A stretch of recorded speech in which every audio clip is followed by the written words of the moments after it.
ఉమ్మడి పశ్చిమ గోదావరి జిల్లా చక్రదేవరపల్లి గ్రామ పంచాయతీ పరిధిలో వినాయక చవితి పండుగ సందర్భంగా శ్రీ కరాటం కృష్ణమూర్తి ఎర్రకాలువ జలాశయం వద్ద గణేష్ నిమజ్జన కార్యక్రమం కొరకు గ్రామ పంచాయతీ వారు అన్ని ఏర్పాట్లు చేశారు.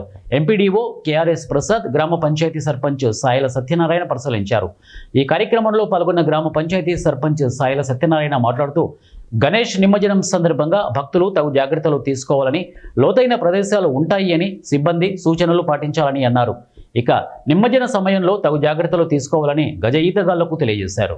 ఈరోజు జంగారెడ్డిగూడెం మండలం చక్రదేవరపల్లి గ్రామంలో గల శ్రీ కరాటం కృష్ణమూర్తి ఎర్రకాల జలాశయం నందు వినాయక నిమజ్జన కార్యక్రమాన్ని ఏర్పాటు చేయడం జరిగింది. అన్ని కార్యక్రమాలు కూడా చక్కగా ఏర్పాటు చేయడం జరిగింది. దీన్ని పరిశీలించడానికి మండల పరిషత్ అభివృద్ధి అధికారి ప్రసాద్ గారు ఇచ్చేసి ఉన్నారు. వారికి స్వాగతం, సుస్వాగతం. అలాగే జంగారెడ్డిగూడెం మండలంలోనే కాకుండా చుట్టుపక్కల గ్రామాల్లోని వినాయక నిమజ్జన కార్యక్రమానికి వచ్చే భక్తులందరికీ